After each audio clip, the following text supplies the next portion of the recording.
రాచరికం నుండి బయటపడి ప్రజాస్వామ్య దేశంగా మారిన నేపాల్లో ఇప్పుడు పరిస్థితులు దారుణంగా మారుతున్నాయి. మళ్లీ తమకు రాజే కావాలంటూ అక్కడి ప్రజలు పట్టుబడుతున్నారు. నేపాల్ మాజీ రాజు జ్ఞానేంద్ర షా ఇటీవల దేశంలో పర్యటించిన సమయంలో ఆయనకు పెద్ద ఎత్తున మద్దతు లభించింది. దేశాన్ని మీరే కాపాడాలంటూ ప్రజలు భారీగా నినాదాలు చేశారు. అయితే ఒకసారి ప్రజాస్వామ్య దేశంగా మారిన నేపాల్లో తిరిగి రాజ్యపాలన స్థాపించడం అంత సులభం కాదని నేపాల్ ప్రధాని కేపీ శర్మ ఓలీ తెలిపారు.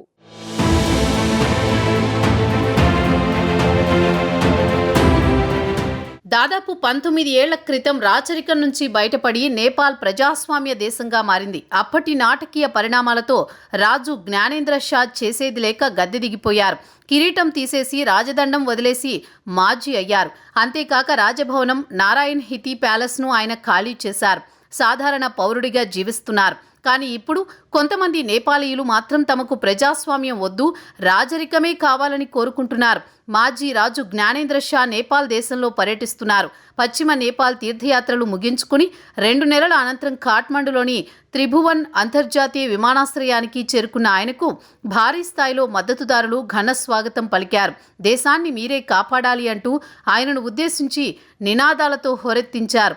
రాజు కోసం రాజభవనాన్ని ఖాళీ చేయాలి, రాజు మళ్లీ రావాలి, మాకు రాజరికమే కావాలి, మా రాజు చిరకాలం జీవించాలి అని ఆయన మద్దతుదారులు గళమెత్తారు. హిందూ మతాన్ని మళ్లీ దేశ అధికారిక అభిమతంగా మార్చాలని డిమాండ్ చేశారు. జ్ఞానేంద్ర ఎలాంటి వ్యాఖ్యలు లేకుండానే వారికి అభివాదం చేస్తూ అక్కడి నుంచి వెళ్లిపోయారు.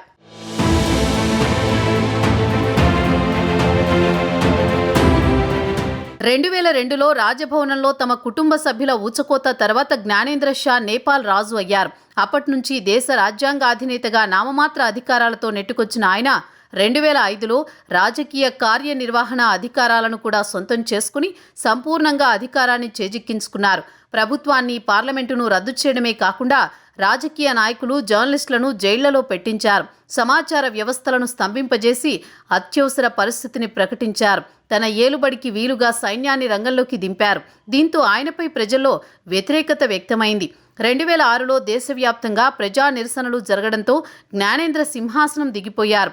దేశంలో 240 ఏళ్లుగా కొనసాగుతున్న హిందూ రాజరికాన్ని రద్దు చేయాలని నేపాల్ పార్లమెంటు 2008లో నిర్ణయించడంతో ఆయన రాయల్ ప్యాలెస్ విడిచిపెట్టారు. అలా నేపాల్ 2008లో లౌకిక గణతంత్ర రాజ్యమైంది.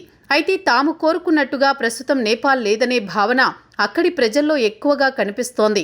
తాజాగా ఆ దేశ ప్రజల్లో అసమ్మతి పెరుగుతోంది. దేశంలో రాజకీయ అస్థిరత నెలకొంది. అవినీతి విచ్చలవిడిగా పెరిగిపోయింది. ఆర్థికంగానూ నేపాల్ దేశం కుదేలైంది. 2008 నుంచి ఇప్పటి వరకు దేశంలో 13 సార్లు ప్రభుత్వాలు మారాయి. దేశం మరింత పతనావస్థకు దిగజారకుండా ఉండాలంటే రాజకీయ వ్యవస్థలో మార్పు రావాలని ప్రజలు కోరుకుంటున్నారు. అయితే ప్రస్తుతం దేశంలో రాజరిక వ్యవస్థకు మళ్లీ అవకాశం లేదని నేపాల్ ప్రధానమంత్రి కేపీ శర్మ ఓలీ సహా పలువురు రాజకీయ నేతలు అభిప్రాయపడుతున్నారు.